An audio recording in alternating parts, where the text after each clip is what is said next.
보신 것처럼 물가뿐만 아니라 수출, 주식시장 모두 경고등이 켜진 것이 지금 우리 경제의 현실입니다. 경제부 윤지원 기자와 뉴스 추적해 보겠습니다.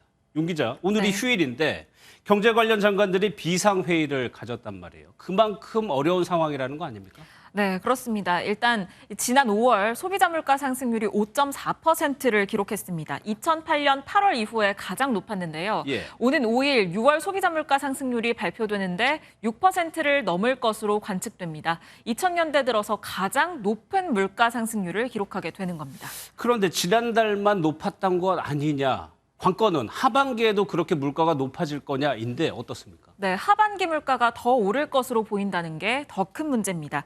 일단 이달 들어서 전기, 가스 요금이 인상됐죠. 이 4인 가구 기준으로 전기 요금은 월 평균 1,535원, 가스 요금은 2,220원의 부담이 각각 늘었는데요.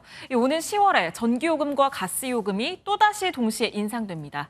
또 9월에는 추석이 있기 때문에 7, 8월부터 성수품 수요가 몰리면서 물가가 더 오를 가능성이 있습니다. 물가가 오르면 그만큼 씀씀이가 줄어들 수밖에 없죠. 그렇죠. 그러면 소비 위축으로 인한 경기 둔화로 이어질 가능성이 큽니다. 그런데 지금 물가를 끌어올리는 중요한 한 축이 원자재 가격 상승이란 말이에요. 그러니까 우리가 어떻게 할 수 없는 외부 요인이기 때문에 단시간에 풀리기는 어려워 보여요. 네, 그렇습니다. 현재 고물가로 고통을 받는 게 우리나라 상황뿐만은 아니고요. 전 세계가 비슷한 상황입니다. 지금 보고 계신 건 이스라엘 상황인데요. 이 고물가로 인해서 시민들이 거리로 나와서 항의에 나섰습니다. 이야기 한번 들어보시죠. We are here because the prices of everything are rising in Israel. It's just becoming impossible to live here. 또 아르헨티나에서는 고유가에 항의하기 위해 트럭들이 길을 막아서면서 시위에 나섰고요.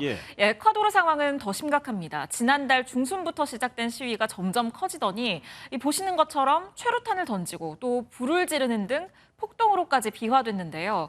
정부가 경유, 휘발유 가격을 갤런당 15센트, 우리 돈으로 200원 정도 내리고 저소득층 대상 유류비 지원 정책을 마련하기로 하면서 좀 사그러들었다고 합니다. 국내 주식시장도 한번 살펴보도록 하겠습니다. 최근 장이 안 좋은 건 알겠는데 떨어져도 너무 많이 떨어졌어요. 네, 맞습니다. 이 상반기 기준으로 봤을 때요. 코스피 지수가 32년 만에 최대 낙폭을 기록했습니다.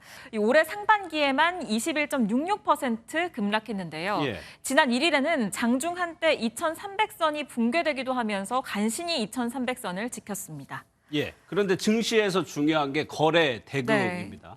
동학개미 열풍이 일었을 때 굉장히 거래 대금이 컸었는데 이것도 많이 줄었죠. 네, 맞습니다. 이 개인 투자자들이 눈물을 머금고 손절에 나선 겁니다. 이 한국거래소에 따르면 지난달 유가 증권 시장에서 개인 투자자의 하루 평균 거래 대금은 4조 3,009억 원으로 집계됐습니다. 코스피가 사상 최초로 3,000선을 돌파했던 지난해 1월 개인의 하루 평균 거래 대금은 17조 원대까지 치솟았었거든요. 이때와 비교하면 거래량이 4분의 1 수준으로 급감한 겁니다. 이 월간 기준으로는 2020년 2월 일평균 거래 대금 이후 가장 적은 수준입니다. 그래도 우리 경제의 버팀목 역할을 하는 것이 수출인데 수출 상황을 알 수 있는 게 무역 수지란 말이에요. 그런데 이것도 안 좋아요. 네, 맞습니다. 올 상반기 무역 수지가 사상 최악을 기록한 겁니다.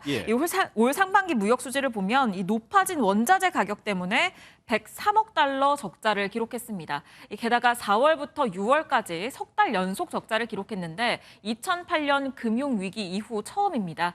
그래서인지 오늘 비상경제장관회의에서 내놓은 대책이 수출기업 지원에 집중이 돼 있었는데요. 이 원자재 가격 상승에 따른 물가 인상이나 주가 그리고 금융시장에 대해서는 이게 전 세계적인 흐름이다 보니까 우리 정부가 뾰족하게 내놓을 대책이 없습니다. 그렇다 보니 수출이라는 엔진에 불이 꺼지지 않는데 온 신경을 집중했다라고 볼 수 있겠습니다. 지금 상황에서는 근본적인 해법을 마련할 수 없다는 게 좀 답답한 것 같아요. 윤 기자, 잘 들었습니다.